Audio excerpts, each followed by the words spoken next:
Welcome to the Jim Florentine Comedy Metal Midgets podcast on riotcast.com. Tweakedaudio.com is a big sponsor of this podcast. There's only two, so they're definitely big. If you need earbuds, go to tweakedaudio.com. They got cool earbuds there. 33% off, free shipping and handling, and a limited lifetime warranty. Just type in the promo code MIDGETS when you go to tweakedaudio.com. You get 33% off your order.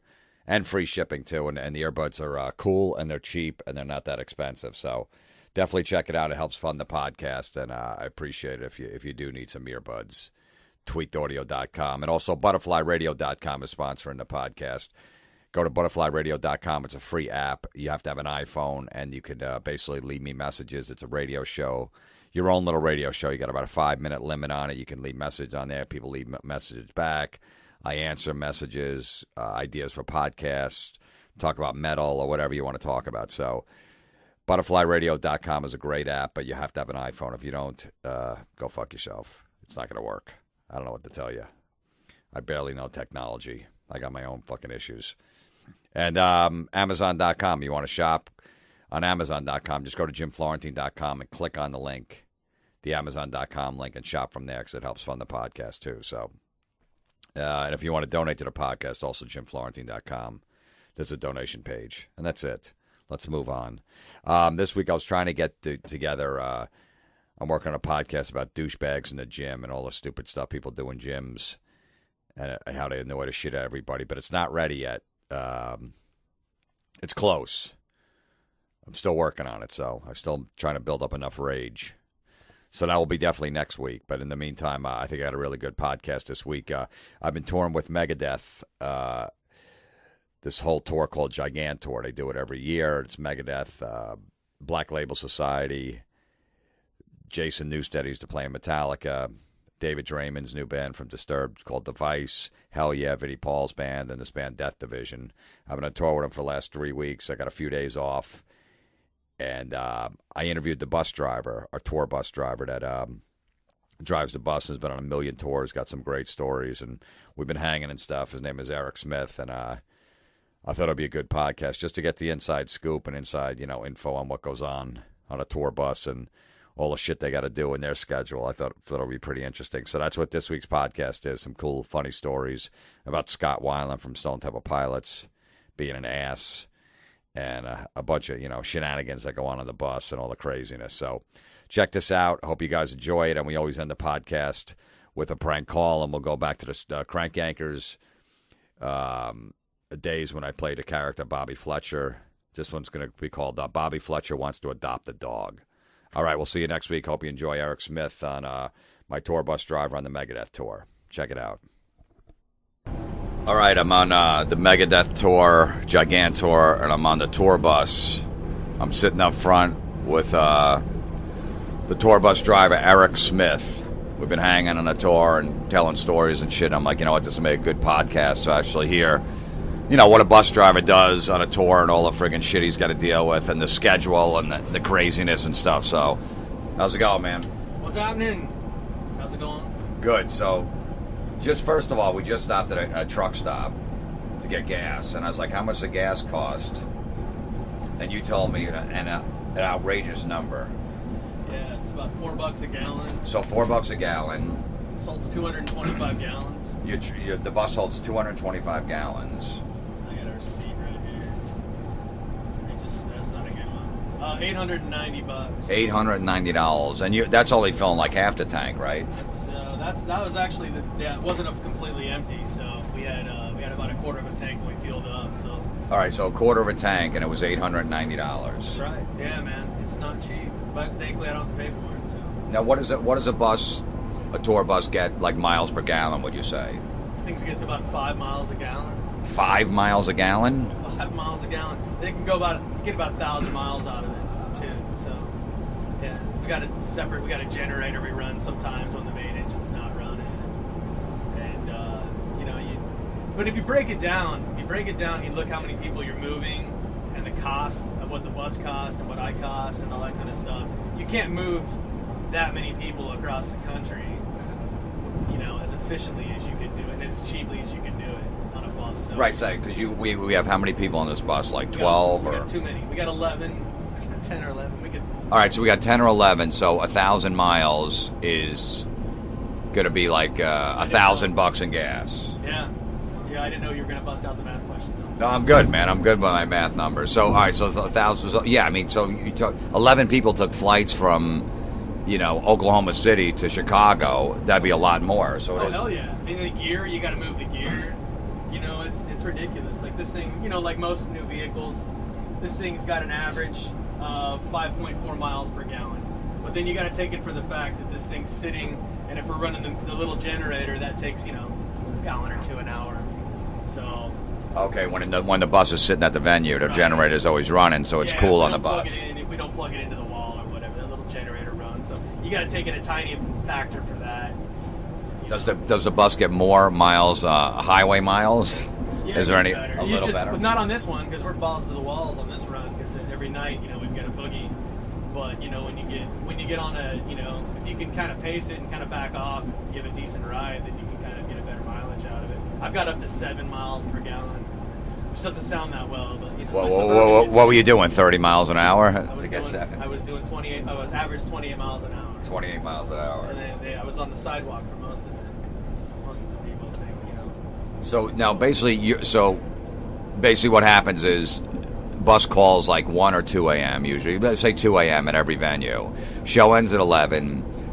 Crew has to break down the whole stage, do this, do that. Finally, and then at the end, the crew will usually shower before they get back on the bus because they got to get back up the next morning at 8 a.m. to start loading again. Right. So that's their time to shower right after they're working all day.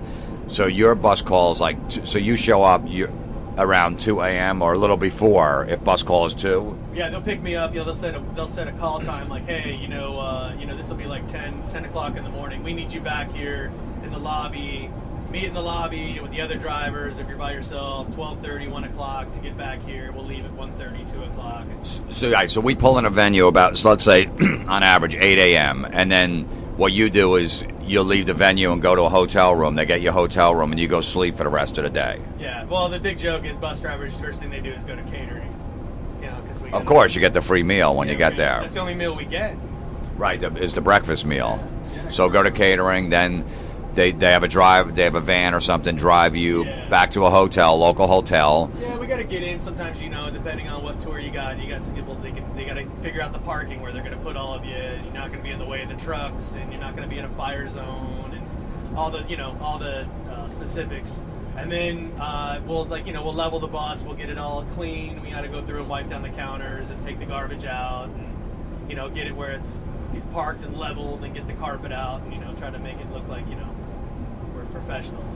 And then, right. And then we can go. And then you can go, and then you basically so the bus is parked for the day behind the venue once everything's set, and then you leave, you go to a local hotel, and you spend the day at the hotel sleeping or whatever, and they pick you back up around like 1:30 for a 2 a.m. bus call, and then you're back on the bus and you drive all night. Yeah, and that changes, because you can do, if you're lucky, you get a crew bus schedule where they got an early in and a late out. So you get, as a bus driver, you get more time off because I'm done driving by 7, 8 in the morning, and then I don't have to drive till 1 o'clock. So you get a lot of time off. But if you're the band driver and the band's doing they're leaving, they'll go to a hotel, and then you get a little bit of sleep, and then you got to get up and bring them over to the venue. Then you got to go back to the hotel and get a little bit more sleep, and then come back. So your schedule could just get completely upside down. Right. Yeah.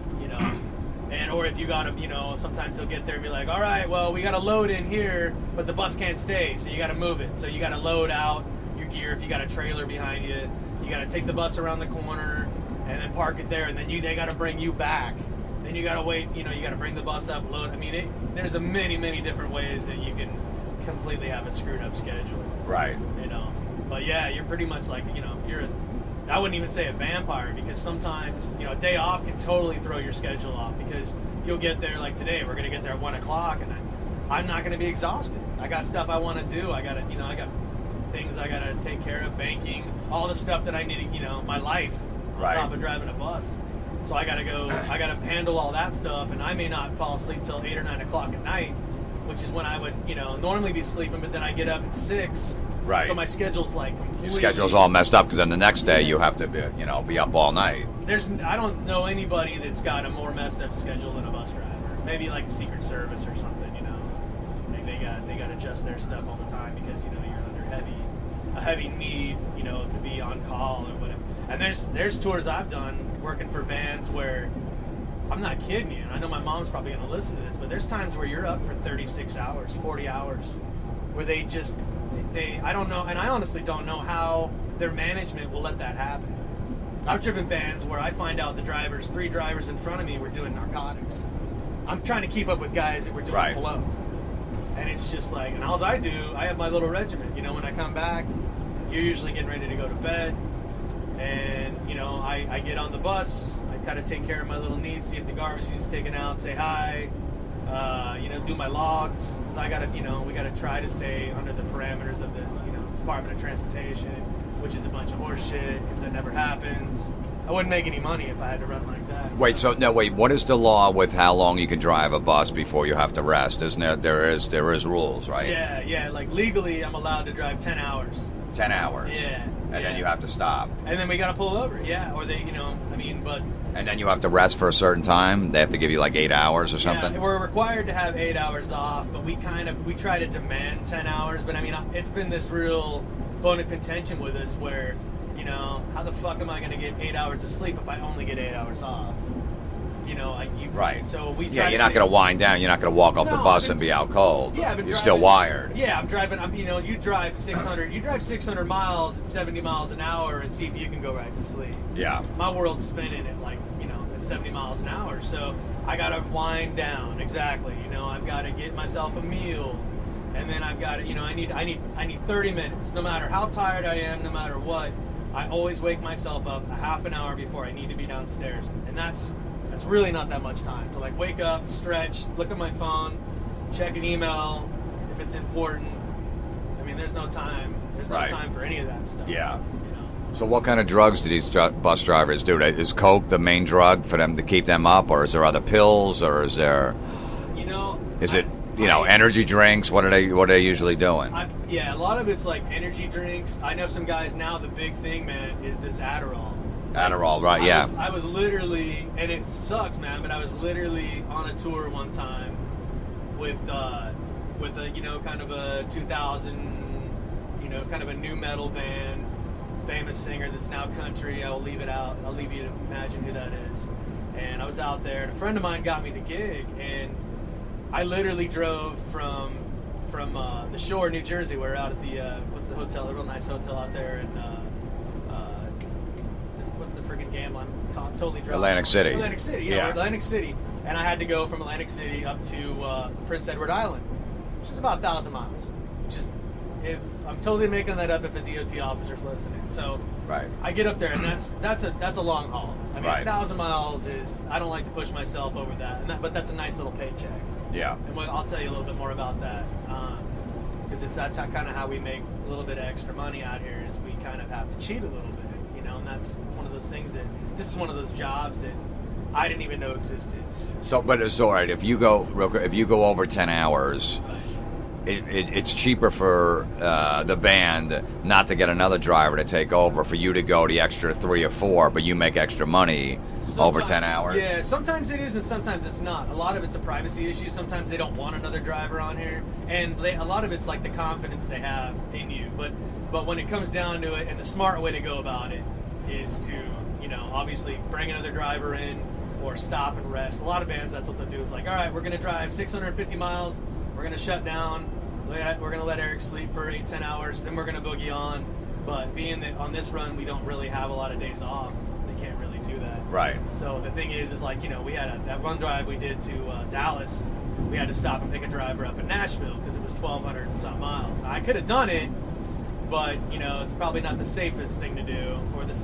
It's not a safety issue for me because I can't sleep when I drive. It's just physically impossible after 12 years of doing this. I cannot sleep in this seat. So if I get tired, I just pull over, shake it off, whatever, get some coffee. But it's more of like if we get shut down, if the DOT pulls over, checks my log, and they find out I'm over 10 hours, the bus is out of commission. Really? So we're on the side of the road, and that's where you can run into a problem. So if you ever get pulled over, they always check your log to see. And it's happened, but it's never happened. They have always talked my way out of it. It's happened where you were over 10 hours, and you talk your way out of it. Yeah, yep. Because you got to cook your books.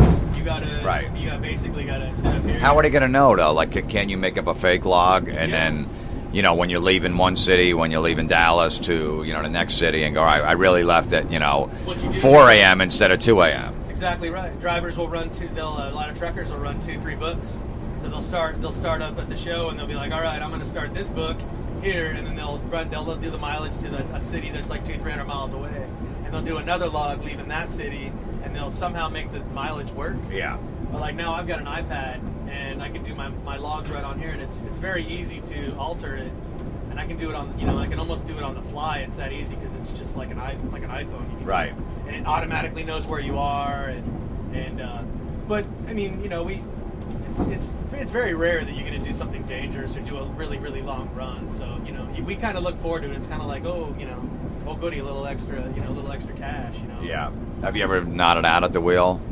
Probably starting, yeah. It's been a while, but I definitely have definitely done that before, and that's a really scary thing. I mean, it was only like one or two times where that just scares the shit out of me because, and now that I've been doing this for a while, when I first started, you realize, you get a band like the Beastie Boys thrown at you. You get a phone call and you're like, you're gonna go drive the Beastie Boys, and you're just like, you're jumping up and down because you're just like, serious? Like, I'm gonna go drive a band that I've like listened to with my friends for years, and I was pretty new when that happened, and I'm driving. I fly down there, I get in the bus, I go pick them up, I take them to Vegas. We get stuck on the freeway. And they're the nicest guys in the world. They're so low key. You're just thinking this is going to be a big, big deal. And they could not have been more down to earth and more nice. And, the Vegas traffic going from LA to there is just insane. Yeah. So we had to shut the bus down on the freeway. There's like an accident, which is always an accident. We get there, we miss sound check. They're doing a show with Run DMC. We get there. They got to do the show, and then we have to turn and burn and go to Coachella, which is like down in Palm Springs. And we have to get there. We have to be there, like, you've got to be there at like 7 o'clock in the morning. I got the production manager on there. And I'm literally just balls to the walls down the freeway. I look down and I'm doing like 75, 80 miles an hour. And I'm like, I just see the news flash in my head. Like, bus driver kills the Beastie Boys. And I'm the most hated man in America. Course, yeah, absolutely. And so I started having these night terrors where I'd wake up and I'd be coming over the crest of a hill. And there would be a sea of cars, and you can't stop a 40, 50,000 pound bus. Yeah. You just, and it's never happened. But then once I got more confident and I started, people are like, hey, you're a good driver and we feel safe, and you start getting a little bit of, confidence in yourself, and it becomes first nature. Like, I'm more comfortable driving this than I am in my own car. Right. I get in my car and I drive like grandpa. Really? Because this thing is so slow.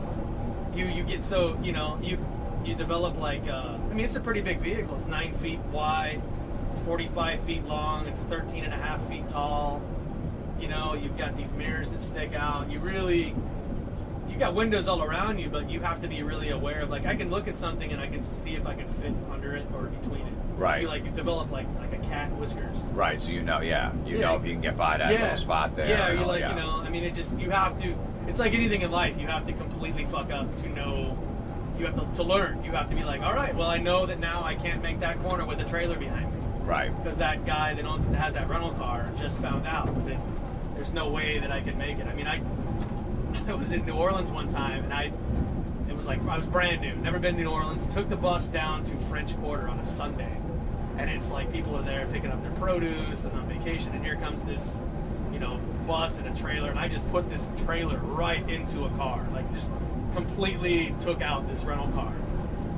And, it's all in the language. I get out and I was just like freaking out. And I'm like, what am I going to do? And so somebody on the sidewalk tells me and the tour manager, oh, it's okay, it's a rental car. And he looks at me and he goes, did you hear that? They said it's okay, it's their rental car. So I go to the House of Blues, I park up the bus, and he's like, we got to get you out of here. So I leave. Then he calls me, he's like, hey, the cops are here.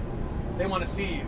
So I come back to the thing, and the guy ends up like, it's all right. They said it's a rental car. They have insurance. And then he talks my ear off about how he went to see Led Zeppelin. You know what I mean? And Oh, it's just, really? You luck out. You just Yeah, luck out yeah. sometimes because, and over the years, you get asked the most stupid questions, and you just get used to it. I'm sure, being a comedian and being on TV, you hear it every day. Yeah, You know? absolutely. And my crowd, my fans are usually truck stop guys, Right. truckers, and like, hey, how much money you make? That's a real expensive bus, and Right. they want to, they want to know how much money I make and how much did that bus cost. And I guess because it looks like a big shiny Easter egg, going down the road. It's pretty, and it's people, always assume that there's hookers and blow, and Yeah, none of that goes on. None of that really. Yeah. I got into this like in 2001.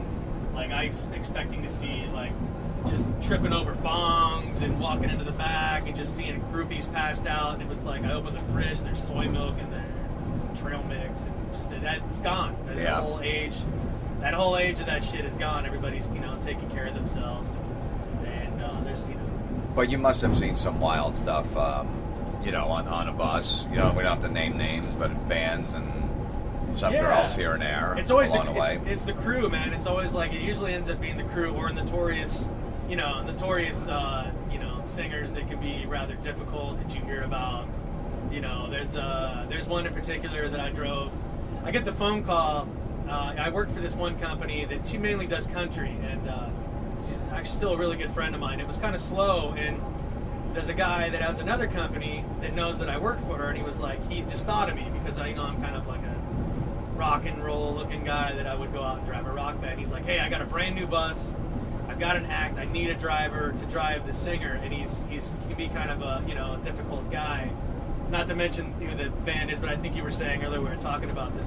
I believe Slash has played with them before, and this particular band happens to have initials of a famous oil brand. So Well, okay, all right, yeah. We'll leave it at that, Yeah, and I think people know he's had some issues in the past. He's had some, but he's a great talented person, But when you drive artists, I tend to over the years learn that these artists, these people, they're really sensitive. They're really out there. Some of them are really, really out there. And this particular individual, I believe, had problems with everything, like from alcohol to narcotics to opiates to everything. And when I got him, this particular time he was quotation marks sober, but what I think he was on some like very lithium based kind of mental drugs. Right. And so what he would do is I would clean the bus. I'd be going back there.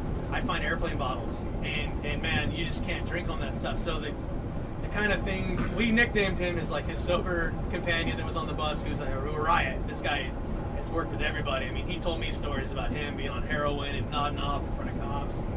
And like he's the guy that they bring on board and like basically kind of hangs out with the singer, and they go shopping and they do this, and he tries to influence him into like a sober companion. Yeah, keeping him sober, right? This is what management thinks is a good idea to get them out there to push them through another. It's kind of sad. And he had an assistant, and then he was like a little kid. Like I would be up here driving, and I would just hear all kinds of shenanigans going on back there, pots and pans and doors slamming, and I'd pull over, and the drawers would be half open. It would be like there was a pint. One time there was a pint of like Ben & Jerry's ice cream, and the remote control was stuck in it, and he had like all kinds of. He was building something. He had his peanut butter smeared on the counter, and I was trying for the life of me to figure out like was he trying to build something? I don't really know if he was. I don't know what was going on. And as nuts as this guy was, he could walk on stage, and he was like, all of a sudden, he was transformed into Mick Jagger. Really? Like he would just strut. Like you would think this guy. I physically witnessed him. He's the kind of guy that like he would have an armful of stuff. Like a normal person would get a bag and put this and that. He would have a grapefruit. He would have he'd have his shaving kit. He would have things in his arm. He would bend. He would something would fall over. And he would bend over to pick up that item, and 3 more items would fall. Okay. And it was like a vaudeville juggling act. Right. And that is the best way that I can explain this guy's life. Like that's who he is. Right. Is that, and he was as nice as could be. I mean, he wanted to, I'm a big guy, so he wanted to talk about football, and he would tell me about how he used to wrestle, and then he wanted to wrestle me. Well, he wanted to wrestle you. He wanted to wrestle me. Like, he wanted to, in the front lounge, so I got him on, he climbed up on my back, and I'm like, I just got done driving like an extraordinary amount of miles. Like this particular example, we got into Indianapolis, they were performing at the racetrack. So I get told to come back at like 7 o'clock. I come back, there's nobody on the bus, there's a note on the bus. This is kind of pre-text message, just a few years ago, so not everybody was tech savvy. Meet us at this club, his assistant. So I call his assistant, say, hey, I'm in the bus.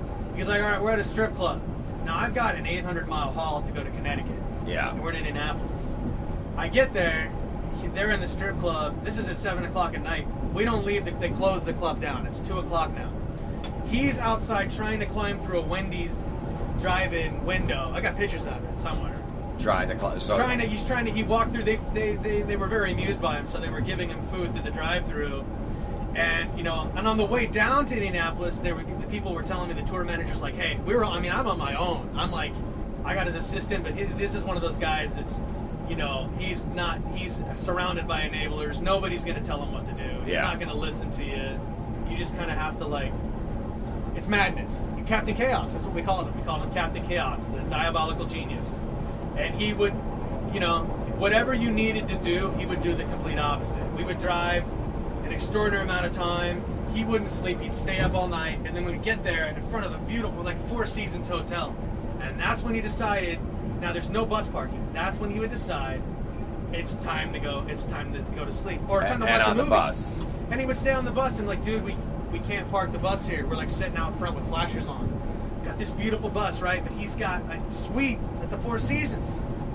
I mean, there's people out there that have never even stepped foot in the lobby of a Four Seasons. Yeah. This guy's got it made. But they don't think like you and me, man. They really don't. I mean, I watched him spend $1,600 at a Walmart. He bought me a paintball gun. He bought $1,600. He bought a tent. He bought sleeping bags. He bought chairs. He bought paintball guns for everybody. He spent $1,600, and we didn't even have time to stop. We had to go underneath the racetrack. We had to be there at a certain time. But I'm like, what can you do? And he's in a cart. He's in one of those carts, the scooter. Right. He's driving around. So, but did he ever use the tents or anything on the tour? No. Sleeping bags, well, here's the story. I'm the first guy, right? They call me. I have a brand new bus. I'm the first guy to drive this thing. They just did the interior up. I mean, it's got ostrich. It's really, they put in a beautiful shower. I mean, it's a pretty nice bus. They were still building the bus on the way to go pick this guy up, right? So I get out there. Now I made it, here's the kicker. I made it almost 2 weeks on this tour. And then, I was calling the company and I'm like, hey, we need to get another guy out here. And they're like, oh, you can't handle it? I'm like, no. We physically need another guy out here. The 2 drivers need to be on this bus because this guy's an animal. Yeah. They wouldn't listen. They thought I was, just, blowing it out of proportion. So here's the thing. I show up to New York and there's 2 bus drivers standing outside, man. And I've never been asked to leave a tour or never, And it wasn't me. It was just like, oh man, Scott's. Okay. Could be somebody else. I forget his name. I might be screwing his name up. Anyway, hey man, he's just not feeling your energy. This is after 2 weeks. I go because I fucking don't have any energy. That's why I'm not. After he wrestled with you, took it to Walmart, bought your paint gun. He jumped on my back, and I literally carried him off the bus like that. That was my whole thing. And then he got up back on the bus, and so leaving that strip club though, we left at 2 o'clock. I drove 800 miles straight to Connecticut, and the dude would not come off the bus. And, that bus has got to look pristine. You got to take it and get it washed. And you literally, and the band guys, God. These guys were the brothers were so awesome, man. And they would come up and like, hey man, how are you doing? You all right? Are you okay? They were really worried about me. Right, yeah. And I'm like, why couldn't I drive those guys? And because those guys were just, By the way, they got a new singer now. I'm really, I'm not the biggest fan of the new guy they got, but I did hear a track, and I'm excited to. I'm gonna see him in September. Absolutely. I'm a big fan of that band. I think they got a really, really Some bands, they come and they do their thing, and you're like, hey, you know what? That's cool. They made a mark in time and made good music. You know, that's a band I really kind of feel like got a really kind of a bad deal. You know what I mean? It's tough, but I think that those guys deserve another chance. So I'm gonna give it to them. You know? Wait, so now, but he went through how many bus drivers on this tour? Yeah, so I get a phone call, and they owe me money. So they're like, you know, we'll get you a plane ticket, you know, or you can rent a car and we'll reimburse you. I mean, I had all my tools. I can't just put my stuff in a duffel bag. I got like all my tools and everything. And so they were nice enough, they shipped it to me, and then I was like, hey, they owe me a lot of cheddar. I mean, they racked up quite a bit of money, in the amount of, in case the IRS was listening, it was under $10,000, but it was pretty darn close, right? So that's a lot of money to leave a tour and not have direct contact. And then I started getting the avoiding my phone call thing, and I'm just like, how at this level, how could they not, you know? Yeah. So I get in touch with the bus owner. Now the bus owner, at this point, they were a week into the tour after I left. He sends me a text message, says, bus number 2, driver number 3. So the next guy lasted, I think he actually lasted a couple weeks. He lasted maybe a little bit under me. Turns out he was an alcoholic and got along with him better. Right. Because they, you know, chaos surrounding chaos seems a little bit better. But he ended up having some breakdown and like went home and like the cops got involved. There was some crazy shit that happened with that guy. And then I get another text like another week later. They're on their 3rd bus. By the time all the dust settled, that company supplied 5 buses, 9 drivers, I believe. And then I believe they had to switch companies because they ran out of buses and they ran out of drivers that could do it. And how long was the tour? I think maybe 2 months. So 2 months, they went through 9 different bus drivers. Yeah, it was pretty crazy. And you know what happens is you get out here and you start doubting yourself. You start thinking like, is it me? Like, you know, you're so tired, you're so out of it. You start, and I've learned like, trust your gut. I always have to trust my gut. I got great parents. They raised me right. You know, I trust my gut instinct. And if it starts to smell, man, I know it's not me. Like, you know.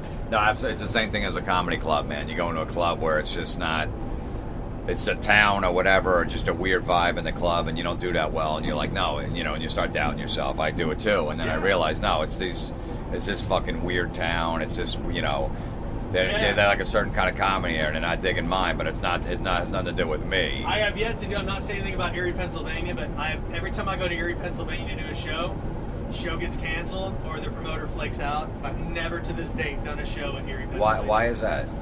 It's just one of those weird flukes, man. I don't know. Like I'm saying, I don't know anybody from Erie, Pennsylvania. But the show's getting canceled because of lack of attendance? It's just, it's just maybe it's a hard-pressed area. I mean, maybe that's one of those areas that just got hit hard. You know, maybe it was the wrong kind of music. I was with it.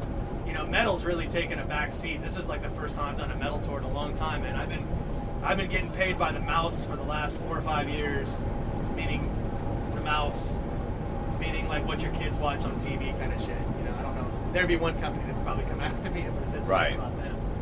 But mainly that pop. I've done a lot of pop lately and a lot of country. Country for sure, because man, I tell you what, country's just been paying the bills.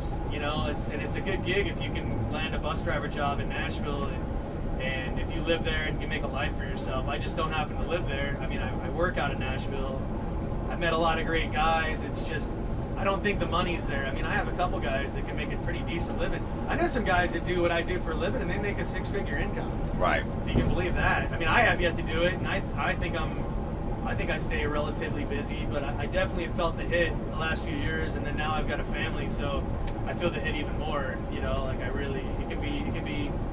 But you know, good networking, man. If you make good friends, and you know, you get passed around, you try to work yourself, you try to keep yourself booked. You know, you can do it away and keep it ethical and make some friends, but there's always slime balls that get in there and can also get in there. You know, I'm not everybody's cup of tea. You know, you know how it is. You go to a comedy show, you got to deal with that shit all the time. When you got some guy that brings his girlfriend that doesn't want to be there in the first place. Yeah, he's not funny. Well, I call those closed curtain tours, man. Like where they come up, it's like I'm like second class citizen. Yeah. I really don't have time. I really, you know, I hate to use the word blessed because I'm not a real religious guy, but I've gotten really, really lucky, man. I've driven some really great people. And I get teamed up with, like, you know, you wouldn't think that Nitty Gritty Dirt Band, you know, I'm covered in tattoos and, you know, I definitely look like I wouldn't be driving the Nitty Gritty Dirt Band. And those guys are one of the favorite groups. I mean, I was out with those guys for like 6-7 months last year. They're like the coolest guys. Really? 37 years on the road, and they've got those guys like partied with the Allman Brothers. Like, they lived through all of it. I've never heard so many stories about doing drugs with Greg Allman, or just, you know, the great shenanigans those guys. And, you know, now they're older, they're wiser. They don't need to do all that stuff anymore. They got some great memories, man. So who are some of the guys? Who are some of the bands and guys that you've drove? Most recently, like I always try to stick to like a lot of people want to hear, you know, what are the big groups that you drove. And, you know, I'll just go down the list of some of my favorites. I did a couple years ago. I had a buddy that kind of vouched for me and got me on Bob Dylan. That was a pretty big. Wow. That was a big to be a bus driver. Like, that's one of those notches in the belt when you go out there and you do a good job and they like you and they ask for you back. I actually had to turn it down. It just wasn't enough money for me, because they really have kind of they don't have a lot of long drives, and they go out on tour for a while, so it can kind of like you need to supplement your income a little bit. But boy, what a class act! I mean, those guys. I was driving the band, and Bob had his own bus. A very private guy, but I really respected all of them. You know, they're very heavy. They're super heavyweights. All those guys are extreme players. Bob is a very private guy, but he's not extravagant at all. Like, we were staying in, like, you know, middle of the road hotels. Like, you know, I'm not gonna say, you know, but really, he wouldn't stay at a fancy hotel that he couldn't smoke in, or that he likes to open up his window. He didn't like having a generator on his bus. He's very green. Like, the dude was, you could tell, man, he's had 50 years in the music business. So what would he do if he didn't have a generator in the bus, and the bus is hanging there during the day for air and everything? He's one of those guys that actually bought a bus. Like, he had the bus built with his specific. They had to tell him, like, dude, you need to put a TV in your bus. He didn't even want a TV in his bus. I don't think he even wanted a microwave in his bus. He wanted it really, really simple. And they said, well, Bob, you know, when you resell this, you know, you're going to want to sell it. You know, it's going to be hard to sell a bus without TVs and stuff. He put a lot of batteries in the bus, and then what he did was he charges up the batteries, and then he'll open up his windows, and he likes the fresh air, you know. And he would have his kids come out on the bus, and you would never know it's him, man. He had a hood on, and he would wear like his aviator sunglasses, and we're staying at like a Marriott courtyard, you know, outside of the town we're playing in, and so we were rolling in town at 3 a.m. It was really cool, man. It was never like. That's the thing, man, with these bands is, like, you know, you get the Chris Browns or whatever, you know, the pop acts or whatever, a lot of the paparazzi kind of people. Yeah.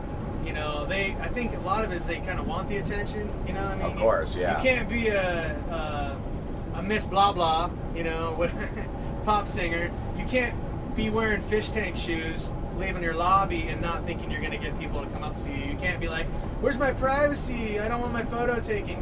You know, it's like, there was a great security guard. I was out driving Kesha a couple years ago. I don't want to sound like a name-dropping douche, but people want to know, you know, what kind of people. When you say Kesha, most people aren't thinking you're name-dropping. You're just naming somebody. Yeah, I mean, you know, that's it all the time. Well, there's a lot of drivers, man. They're like, they that's just awful. They have to. Okay. But you got to do the gig. You know what I mean? Yeah. I mean, you know, it's not everybody's cup of tea. But I'll tell you one thing about what I respect about her. She's like one of those only artists that I can think of. If you watch her videos and you listen to what she's talking about, I gotta say, man, that's really what she is about. Like, she's and she could be a total diva if she wanted to be. She's really not. She really doesn't she really wasn't like that. I've heard some horror stories, like this kid, you know, the internet kid Is she hot? It sounds like Beaver, is all I can say. Fucking horror stories, this kid, this Jason Beaver. Oh, yeah. Right, you know what they're talking about? Yeah. He's on the front page. It has he's always in the news. Biggest douchebag. I feel so bad for this kid because, you know, he's gonna crash hard. Oh, he's gonna go down in flames, this guy. He's gonna go down in Everybody's already turning on him now, so Oh, he's got less than a year left before nobody gives a shit. You know, it's unfortunate, man, because nobody deserves that much money. Nobody deserves. Steve Jobs, maybe, because he, like, friggin' was a revolutionary nut that came up with all that shit. I mean, there's people out there that deserve money that are doing good things for our world. not that guy. I mean, you know what I mean? And it sucks because that's what kids think is good. You know what I mean? Yeah, but it happens every 5 or 6 years. You couldn't get me. It was Hanson, it was Menudo, it was all those boy bands. Right, They go, you know. All Whatever. the good stuff. Yeah, but then they go away. They're popular for like 2 or 3 years, and then they come back later when they're 30. Yeah, and the teenage girls, are, don't think they're cool anymore, and then They're their career's growing up. over. Yeah, they're growing up. I never worry about that being. It's just some quick pop thing it always rears its ugly head and goes away. It all gets borrowed, but she was really cool. I mean, we stayed at nice places and stuff, but she actually took personal interest in me. I have a longtime girlfriend. I take care of her and the kids, and she goes to school. And I don't think she had like a real father growing up, and she really found that really remarkable that I take care of the family. Right. And I'm like, well, they're my little tribe. I take care of them. Who else is gonna do it? And so she really kind of found it dear to me, and she sent me a bonus for Christmas. Really? Not many people else got it on the tour. I found out. I was like, hey, did you get your Christmas card? No. And then she gave me a nice little check, which happened to totally fuck up my taxes and put me in a higher bracket. I almost gave it back, but she sent me a Christmas card. Like, she personalized it and wrote it to me and made sure I got it. Wow, that's pretty cool. I was been saying for years, some guy told me a long time ago, don't ever expect a Christmas card. And hey, fuck it. You know what? I got a Christmas card from Kesha. That was pretty sweet. And, I thought about going back out on the next one, but it happens. When you drive an artist, you get kind of lost in the shuffle. They get a new tour manager, and then you just get, you tell them I would have done it. But, I try to stick to, not the act, I try to stick to the tour managers or production managers, because that's who you end up dealing with, a lot of times the talent is, they're secluded, they've got their handlers. Yeah. And the people that, keep them, safe and whatnot, and I totally understand that. And that's this whole skirting issue of being a bus driver, is like you're totally in their business, or they're in your business, however you look at it. I look at it as like I'm a traveling hotel room. Right. Yeah, pretty much. Everybody's all excited to see how fancy the buses are. I mean, they're nice, but what do you expect? I mean, they're blown away when they get on. They're like, wow, you've got a TV, wow, leather couches, and I'm like, well, what should we be sitting on? Should we be sitting on like cardboard boxes and like egg crates? And, right. Yeah. I don't know. Do I need to take the couches out of here? Where are we gonna put where are we gonna put the cold stuff? Do I need to get igloo, coolers up here? I don't know. So. It's really not that exciting. You get on. I mean, I remember like the first time I brought like a guest, like a friend, and we're like my mom. Like my mom and dad.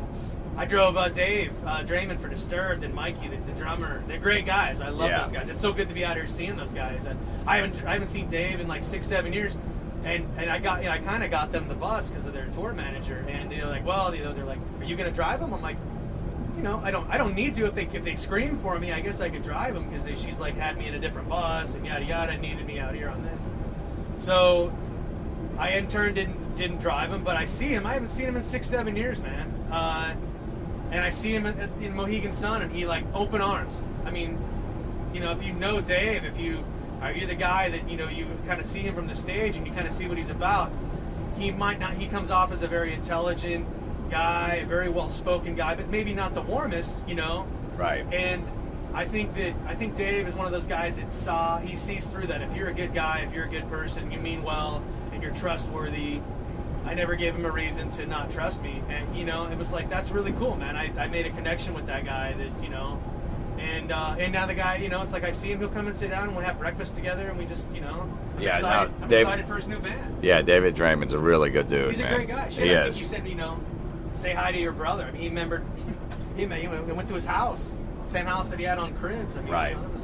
He was a man's man, and yeah. I really kind of like that. I really, I find that when you can meet somebody that's not a total douchebag in this industry, and it's very tough to do, And then there's bands that you meet that really may not be on the TV or the radio. They may just not. You may not hear about them. You may not even really care for their music, but they're just really good people. Yeah. You get out here, man, and you're kind of stuck together, And so if you meet bands, people all the time ask like, "What's one of your favorite bands you've driven?" One band that comes to mind, bunch of great guys, really pushed me into like different kinds of music, kind of expanded my my library, if you will. Kind of got me into really, really good, music, like with real people that play their instruments, This band, My Morning Jacket, out of Louisville. Yeah. Bunch of great guys. Same thing, just ran into the singer at a festival. And that guy, I saw him at Bonnaroo, man. This is this big music festival in Tennessee. The guy's like the friggin' king of Bonnaroo. I mean, he plays with everybody. He's, jamming with like Neil Young and like Pearl Jam, and this guy's gonna be legendary someday. Right. Not metal, not rock, but the guy can friggin' play his ass off too. And the band, bunch of sweethearts, man. They would all sit up front and they would dim the lights down in the front lounge so they could keep the curtain open or the door open, and they would play music all night. We would just drive through the hills, the mountains, across the country, and they would he and like two other guys made me a CD. Really? They made me like a CD of their favorite songs to drive to. They'd be like, dude, we came out last night, and we heard you listening to, a Neil Young song, or we heard you listening to something. I think you would really like this song. So they all three made me like mixtapes. That's pretty cool, man. It's like middle school all over again. Yeah. What's the craziest thing you saw on your bus at some point with shenanigans going on back there? I did drive the band Hinder for a while. They were a rock band, great bunch of guys from Oklahoma City. I had the crew. They went through a couple drivers on the band bus. They had a Jaeger machine, so there was a lot of barfing. Let's see. There's one guy in the band that lights his balls on fire. Really? Notoriously, yeah. His name's Blower. He's Joe, but everybody calls him Blower. He's a character, man. He's not. He's like, I think he's in Rolling Stones for it. I'm not like saying anything. A lot of shenanigans. One guy they call him Blackout Rex. Did you ever see him light his balls on fire? Yeah, in front of Tommy Lee. He was showing Tommy Lee. We were out with Motley Crue supporting them. I forget who else was on that. So how did he do it, though? Did he have, like, lighter fluid? Did he have, like, that gel? No, I don't think he would need it. I think he probably used some form of alcohol. The funny thing about it is this guy's he's not the most well-hung dude, right? Yeah, well, if he's going to do that, he doesn't really care if he's hung or not, I don't think. And I think he... Like, if he was well-hung, he's like, I'm not gonna chance burning it. Well, here's the first craziest thing, before you even get to him lighting his nuts on fire. The dude has tarpy. He's got his ball sack, the skin is so elastic that he could stretch it out like a tarp. Really? And he actually physically had somebody tattoo Tarpy because he named his ball sack Tarpy. So he would pull his tarp and then his dick would go inside himself like he had a little weenus, like a little vagina. And then he would light his balls on fire. I got a photo so you can just see the flash. I couldn't see it, but he would do that. That was his thing. How long was his balls on fire before he put them out? Long enough. So did he do it with underwear on, or was it just right on the skin? He would just pull them down, man. He would just pull them down. He'd have to wait until he probably grew back a little fuzz, and he would just pull it down. You miss a lot of that kind of shit, but they're one of those bands that's really tight. They're like a family. They party with their crew. Those guys would party. Now they're a little bit more matured. They don't do it as much, but they would party on days off. They would party all day, every day, all night. Great guys. But there's another dude on there, the bass player named Rex.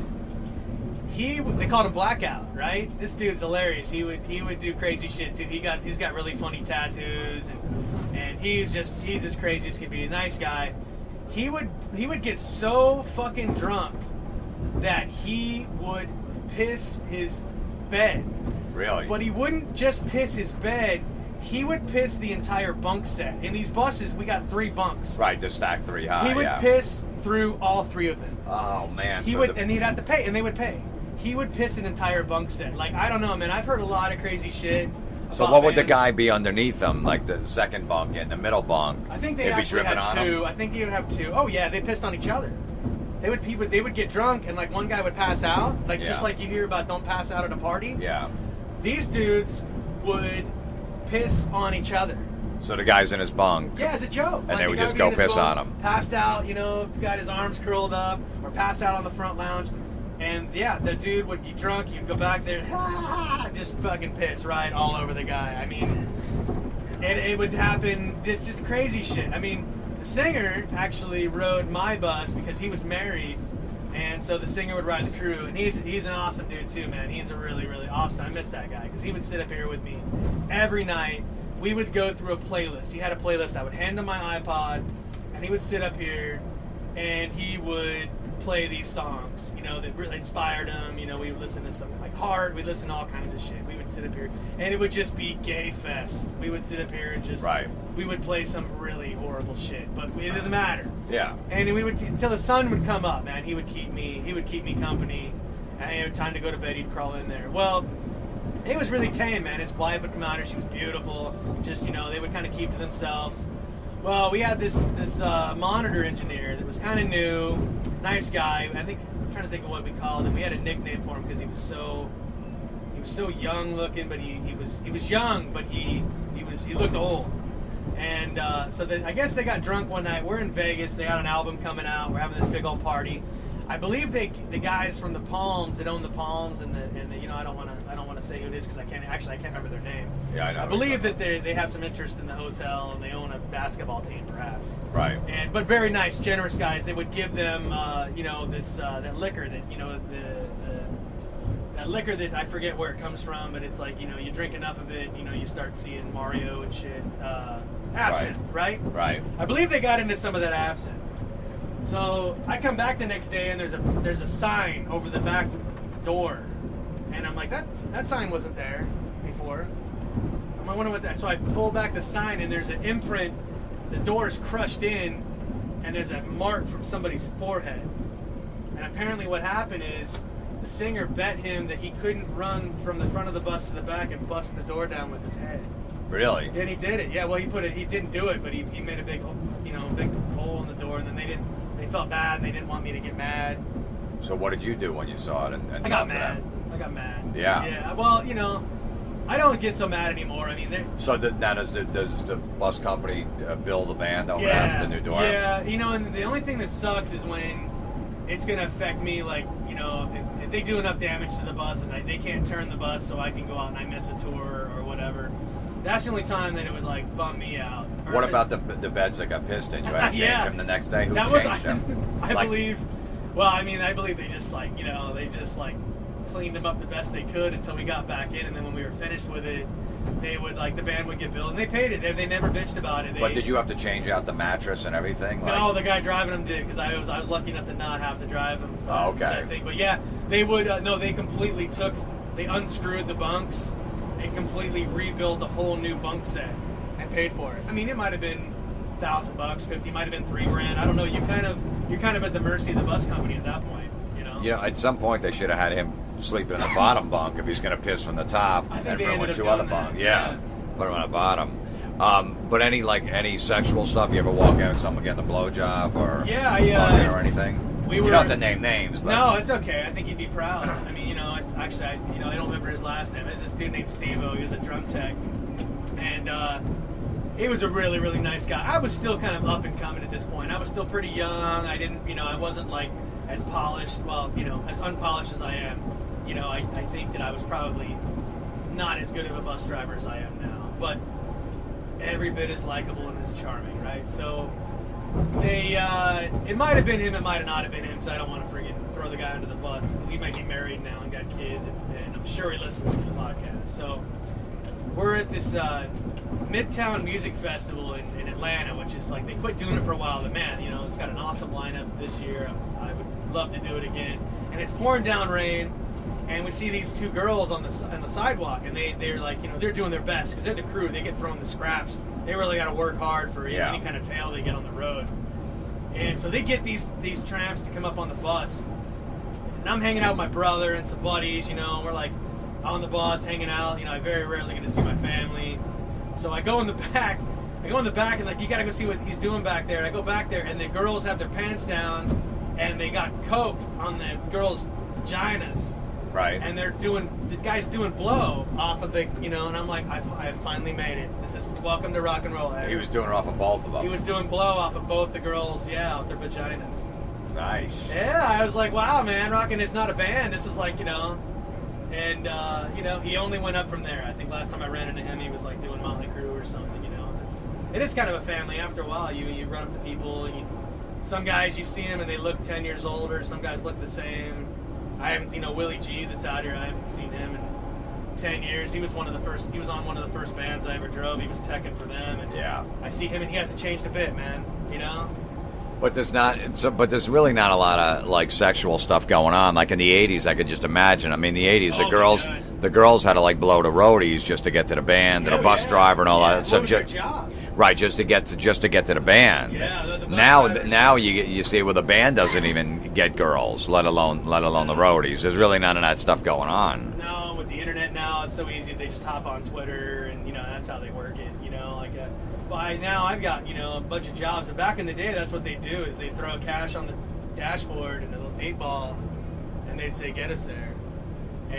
Or half the time, the bus driver. Wait, who would throw cash? Oh, the tour manager would come up. The tour manager. This is like before my time, but these are the stories, and it's very verified. I mean, this is like right. I've heard so many stories from these guys. I don't really feel that I've missed out. Yeah.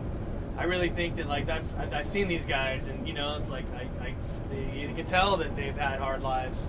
But you've never seen where you're the bus driver and there's 20 hot chicks waiting outside the bus because they want to get on or meet anybody. Oh, absolutely. Well, I think that's probably more like the country, right? The country acts. Dude, it's funny you said that. I actually, I can actually tell this story because the guy's a stand-up dude. He's actually kicking ass in country right now, and I was his first bus driver. I had this old shitty bus called Scarlet, and this dude, they don't do a lot of country. The company's like, "Hey, we need you to drive this country guy," and his name's Eric Church. You're gonna pick him up. So he's great, man. This is a long time ago, right? It's like 7 years ago. He was just breaking.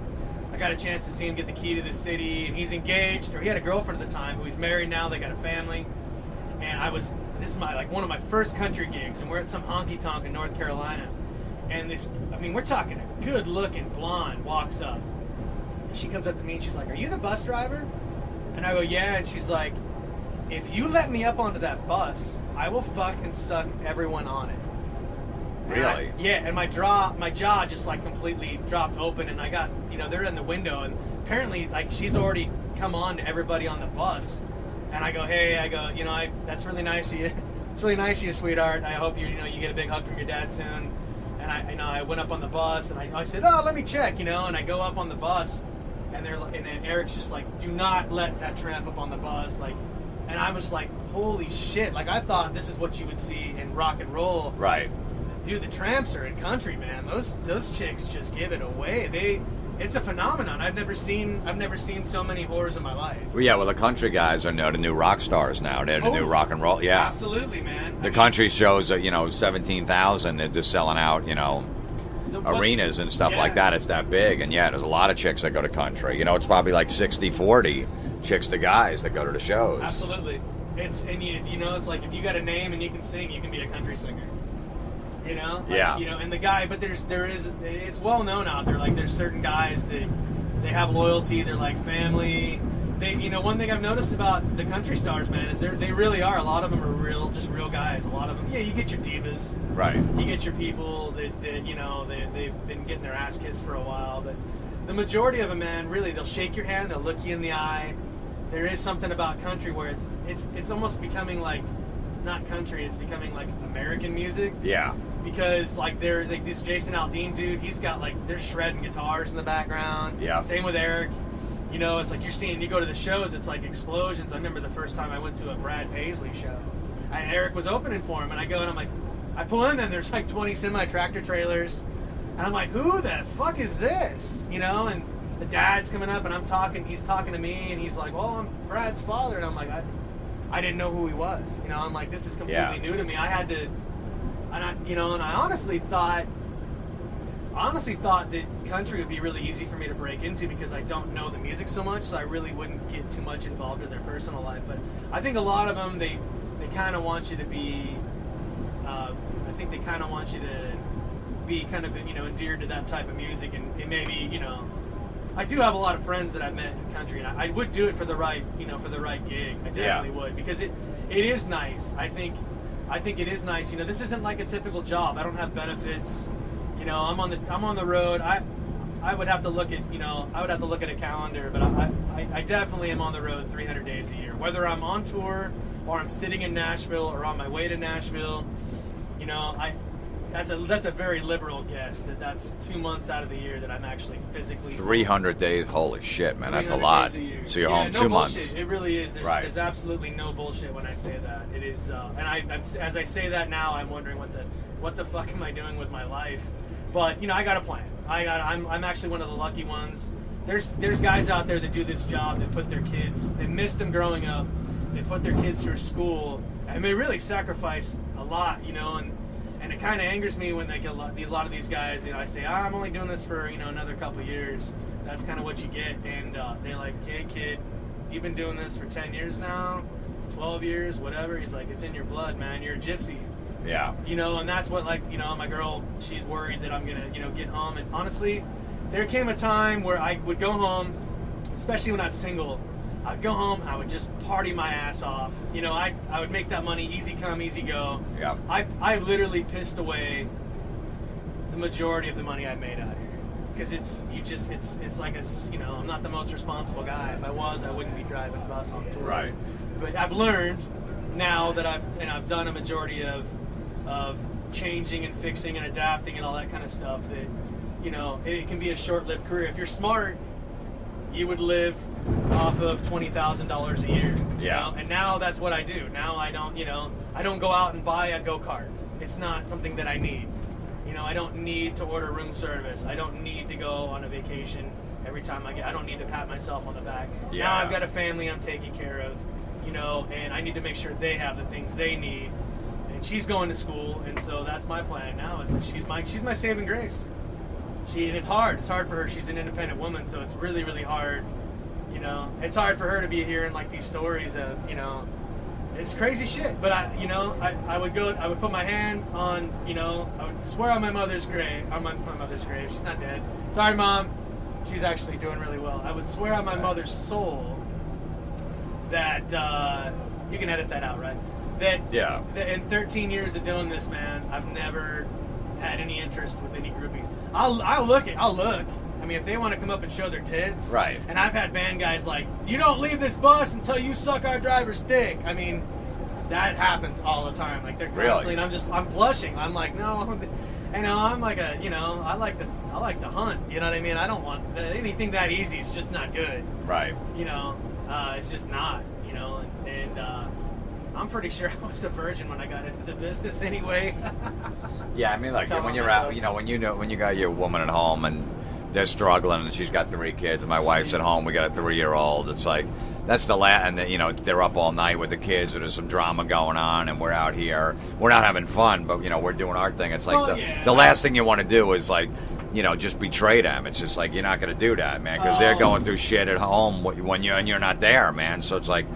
So now you're going to do that too, So I don't know. That thought doesn't even cross my mind either. I'm glad they think I'm like, a Brad Pitt out here. I mean, it's like, wow. I'm glad you think that I'm that attractive and that suave that I can ask the. Ironically enough, I met my girl at a hotel. Yeah. She worked at a hotel. She actually checked me in. Actually, probably like the night before or after I saw the dude light his balls on fire. So. Wow, what history? Yeah, she was a fan. I was in St. Augustine, Florida, and now here I am 5 years later. I live there. And can I just say, fuck Florida? I hate Florida. Yeah, I hear you.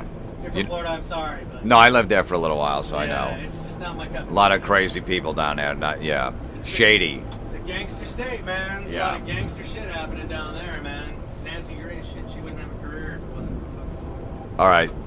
In closing, this is what I always wanted to ask, and I hope you have some good stories on this. Being a bus driver, driving up high on the road, you ever catch a chick masturbating while she's driving? I have. Nice. Actually, in Florida. So in Florida, of course, Florida. Man, redeems itself. That's why I always get flashed. It just doesn't happen a lot. I get a lot of people. They want to know who's on the bus. But yeah, man, I was driving through like Daytona on my way to Orlando one time, and I seen a girl getting second knuckle deep. Very intimate with herself. Was she hot? On a scale of 1 to 10, if you had to get. She had sunglasses on, but she had her sunroof closed, but I could see because you can see up here. I got a really good vantage point. Yeah. Not enough. Ironically, I think I've seen more truck drivers working the rod, and that's like that completely that completely takes. Yeah, but if you're on the same level, how can you see that from a truck driver? I'm kind of looking, but I guess I might have been looking too hard. I have seen a girl going down on guys too, like whether there's a little bit of roadhead. No, wait, but the one in Florida that you saw that was knuckle deep. Yeah. So on a scale of 1 to 10, maybe like a 7 or something like that. She looked well. You know what? I mean, if you're up all night or whatever, I'd say she was about an 8 or 9. She had nice hair. Was it at night or during the day? It was like on the way to work. Morning. So early morning. Yeah. It was like 8 or 9 o'clock in the morning on her way to the mall. So did she know that you were watching? Like you were right neck and neck with her, right? Driving. I would have to say yeah. It was on my left side. Did she ever look over at you? No, she never looked over. It's like one of those things, like, she was like one of those teases that the good tease, like they know that you're looking, but they don't want to look at you. They don't want to give it up. They get off on you knowing that they're seeing it. How long did you stay neck and neck with her to watch Until I ran out of gas pedal. Because I had the fucker to the floor trying to keep up. Oh, she was flying down the road. Yeah, she was moving pretty good. I mean, I think I locked in on my cruise control so I could what do we got going on here? And right. I got a cruise control so I can lock up, and I was like, well, she's she's adjusting herself. What's going on? Maybe she's putting on some panties. Maybe she's taking off panties. Maybe she, who right. knows what's going on? And like that's something like, hey, if I can skip a cup of coffee and see something like that, that's great. You know what I mean? Like, I look over and I see this girl. Maybe she's listening to Howard Stern or some talk radio or some. She's getting all worked up. And I see that. Is that the only time you caught a girl masturbate? Just a single girl masturbating? Yeah, because I've had carloads of girls, like, on spring break or something. I get that. You get flashed? I get flashed. Yeah, I'll get flashed, where the girls will show their tits, or a guy will like, hey, honey, show them your tits or something like that. But a lot more prudes than you would think. It sucks because I'm sure there's guys. That's another thing. I don't hear a lot of it from other guys, and if they do, they're full of shit. But it's, honestly, if you're listening to this and you see a tour bus, flash the driver. You could be saving that man's life. Absolutely, because like you said, that would save you a cup of coffee because that woke you up, gave you a nice jolt and everything. Nothing like seeing something like that. I mean, that's really personal. You know what I mean? Like, hey, some tits, that's cool. I think back in the, I'm sure that I've had girls try to like give me their number and like, hey, I get numbers written on the dirty bus all the time. Normally, if I see somebody write a number on a bus, I'll call them up and I'll chew them out for friggin', that scratches the bus or whatever. But yes, I mean, because think of the truck driver, the bus driver. They're getting whatever freight or whatever it is, or the band to the next venues. That whether it's food, whether it's a band or whatever, they're helping out you when you go to the supermarket or go to a show. That they're there because of the bus driver. Yeah, so if you could just flash them a little bit along the way, it just helps the ride. Thank you. Absolutely. Yeah, exactly. If you want to hear more stories or see photos from the road, I guess you guys can follow me on Twitter or something. Wait. We'll get to that at the end. But wait, one more. So, how many? You've seen a bunch of girls giving roadhead too. Oh yeah. How many times does that happen? Would you say? I think in the years that I've been doing this, I've probably seen. I get about one or two good roadheads a year. You'll drive by and you'll see a head down there, and that's I must be on the way to vacation or something. The kids are asleep in the back. No, I didn't see any of that. Right. I probably would have to call. I'd probably have to give them a honk. Like, that's probably not. Right. That's probably not appropriate. Unless you gave them some like Robitussin or something. But yeah, you'll see. You can't help it. Like, or a lot of times where you'll see it is at night. You'll be in like the middle lane and you'll see a car drive by and you can see it through either the tint of the windows or at nighttime, and you can see the head going up and down. Oh, okay. So now, does the guy ever look over when you're neck and neck and going, dude, come on, I've gotten the thumbs up a couple times. Oh, the guy will give you a thumbs up as she's blowing, because she can't see it because she's down there? Yeah, and it's how you know that she's down there, because he's like, hey, thumbs up, look at me, he's giving me the Fonzie over here, and I can't see his real. Right. So I'm like, hey, it's cool, I'm not gay for looking, but absolutely. He's like, hey, absolutely, man, I would, What a creep the guy is. She's doing him a favor, you know what I mean? Yeah. That doesn't happen too often, and then, he's got another guy looking, he's like, yeah, isn't this cool? Yeah, it's never happened to me. I don't ever get that. It's not appropriate. Has the girl ever, put her head up and saw that you were watching because you were neck and neck? Oh, yeah, you got the freaks, man. I mean, there's and then what did they do? Did they get embarrassed, or did they just go right back? This one little tramp, she was smiling. She had this big old grin on her face, and she'd a lot of these truckers, man, they'll try to get some of these wild couples, man. You know what I mean? Like, I've read some penthouse forums before. I don't know if that's true or not, but like the stories of they'll get a trucker to come over. I mean, people are freaks, dude. But have you heard that from other drivers? That well, I've heard this. On the what is that? Hannah Banana. Remember the girl she's got a music career now? Yeah. She would do a tour, right? Well, they would sell out the tour where they'd have so many people that wanted tickets. They would bring a second truck for merchandise, and they would sell merchandise the next day in the town. Right. Because they wanted to get their kid a fucking t-shirt, right? Well, I know drivers on that tour that told me that, hey, man, if you can get my wife and kids into that show, I'll let you fuck my wife. No bullshit. Really? Oh, you still get it. I know a guy that was on a Barney tour. That's like, that's a pretty grandpa tour. You go to a town, you're there for a couple of days. The shit that parents will do for their kids now.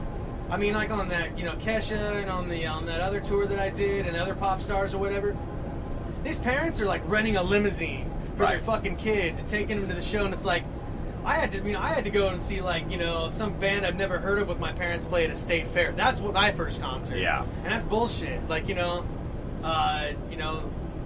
the bands I drive anyway, my kids, like, they don't have any interest in coming to see it, but it's like, absolutely, there are people out there that will sell their wife off to make their kids happy. Like, that's how fucking miserable their marriage is. Has bus drivers ever gone through with it? Have they ever told you, I fucked the guy's wife, and then I got... Yeah, there's a guy on this tour right now that happens to be driving the very, very important band on this tour that's a poon hound. Right. I know guys that are the bus drivers that are married. They got girlfriends. They get their girlfriends confused. They got 2 phones. I mean, that's impossible. That's so impossible to like try to keep up with, and it's like my job alone. Like, this can be a giant pain in the ass. Absolutely. I mean, just doing my job. Right, just doing your job. There's enough stress, and there's really no other time. There's no other time, man. To do anything else. There isn't. There's sometimes I'm too tired. It's like Groundhog's Day. You wake up. It's saying, it's only, all right. Where are we now? What are we doing now? Okay, same thing, same routine, same times for everything. You don't even know it's the weekend until you're at a truck stop fueling up, and they're like, "Hey, have a nice weekend." I'm like, "Oh, I guess it's Saturday. I guess it's Sunday." I don't even know. I don't even know what month it is sometimes. Yeah. All right. What? Also at truck stops, a lot of hookers at truck stops. You ever see it? No, lot lizards. They call them lot lizards. I know lot lizards, but because they're nasty looking. Is that what? Oh, they're fucking gross. All right? What's the hottest hooker you've ever seen at a truck stop on a scale of 1 to 10? A 2. A 2. A 2. Really? Oh, like just the most foul thing that you could think of. Now, why wouldn't like a 6 or a 7 hang out there and just charge a little more? Because truckers are fucking nasty. Right, so they got, they haven't showered in a couple of days. They got sweaty balls. My buddy drives. My buddy, he'll listen to this because he's a fucking huge fan. My buddy Chris, he's a big fan. He drives actually for this company. We're coming up on a truck right now. He works for this company. Right. And he's kind of new to driving truck, and I've been kind of trying to talk him into this, but he's got a young daughter, and I don't think he should do it anymore. And they do a team drive, and they're in these cabs, man, and they'll tag team it. They won't even get out of the truck other than to go and maybe shower. You go to these truck stops, and they're like, get a warm shower. It's like a hint, like, hey, you stinky fucking nasty truck drivers. I mean, these truck drivers, it's so important. The world doesn't know this. They need to know this. The United States needs to know. Support your truck drivers. Keep consuming, because if these guys aren't driving truck, they're touching kids. Really? Absolutely. Not all of them. Not all of them. But a lot of them are creepy. They're the creepiest of creepiest. They're like little, some of them are just, some of them have these I got a big coffee mug, but these guys have just giant coffee mugs, and their bellies are hanging out, their stomachs hanging down to their friggin' ankles, and this is a very tough job to eat healthy. Of course, yeah. And these guys are they're just tag teaming it, you know what I mean? Eating Funyuns, chugging down Mountain Dew, coffee, angry. They're very angry, but if they aren't, they got to get these products. They got to get their Walkmans and their iPods and their, and they're not. But I'm telling you, man, there's some of these guys. You hear them talk on the CB, and they're just racism and anything you can think of. They're up there talking about. Right. And that's how they find these lot lizards, man. And I don't see a lot of them because I really try not to spend any time in these truck stops. Like, they don't like me anyway because I'm in the way. I take too long. I got water. I got to fill up the bus. I got to do this. I got to do that. They're in a hurry. You know, they want, a lot of them want to do this, but they just wouldn't have the kind of people skills. You know, they got touching kids on their mind. So, you know, really, that's. But yeah, I've seen two of them. I've seen two of them in a great place to pick up lot lizards. I found is in Knoxville, Tennessee. They got a Petro over there, and that's the last one I saw. It was about 6 months ago, and they saw me roll through there on the truck stop, and they were like that dollar signs. I could looked at them, and they right, because a nice bus. I wouldn't even stop to even give them the time. What do you think? What do they charge for the truckers? You think? I mean, I'm sure you've heard from other guys what they charge. I think some of them honestly would do it just to get out of the rain for a moment. I think some of them not very much. Like I've heard $30 for a handy. Really? Yeah, $30 for a nice handy. You know, maybe buy them a roast beef sandwich. You know. What about for a regular oral and then maybe sex? I think $50. I mean, it's negotiable. $50. Yeah, I mean, I think yeah, absolutely. I know a guy that bought her seriously. He bought her a roast beef sandwich because he showed her roast beef sandwich.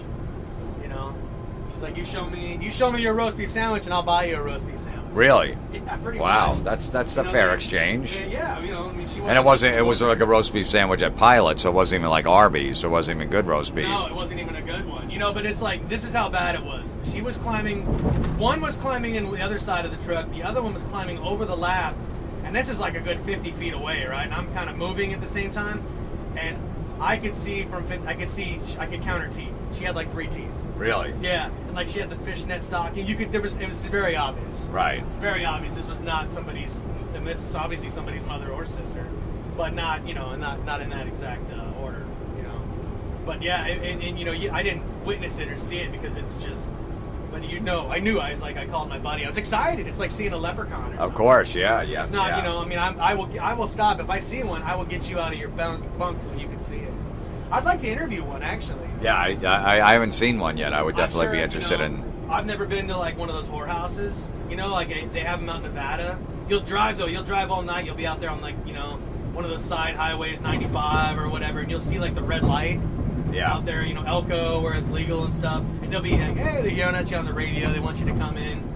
And I had my best friend actually. He did a gig, and the madam was at the show, and they had him come to the whorehouse, and we got to eat cake with him on her birthday. Nice. One of the whores was having a birthday. Right. And he got a chance to hang out with the whores. You know, I think they gave him a freebie.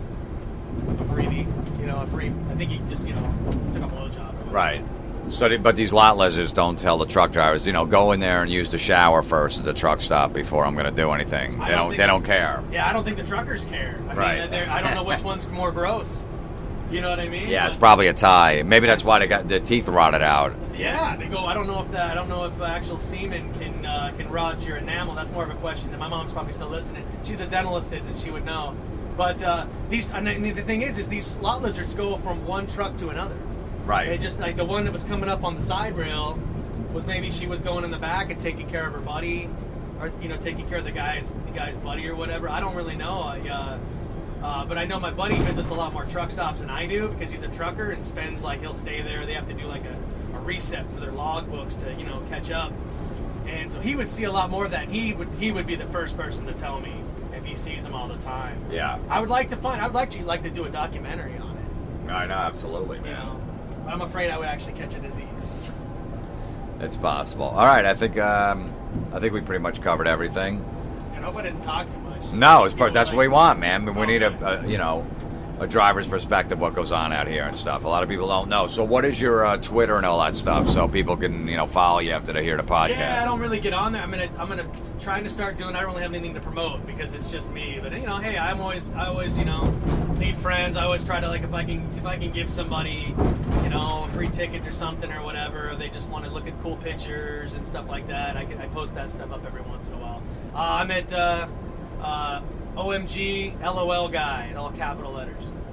MOG LOL guy. Yeah, oh my God, laugh out loud guy. Okay. So that's actually a pretty cool Twitter name, I thought. Yeah. Yeah. You know, it's pretty cool, man, to come out here. I've been listening to you for years, and I'm a big fan of obviously the Stern Show. But I've definitely heard you on there before that, so it's actually kind of cool. I got all giddy when I found out Jim was going to be on there, and even more like, you know, I found out he was going to be on my bus. I got all fucking excited because you know, it's kind of cool to actually drive somebody that you like to, you know, talk with. So, hey, all you guys out there listening to the podcast, make sure you keep doing that, and know that, you know, Jim's a fucking fun guy. He's a good guy. He's a real guy. That's what's important.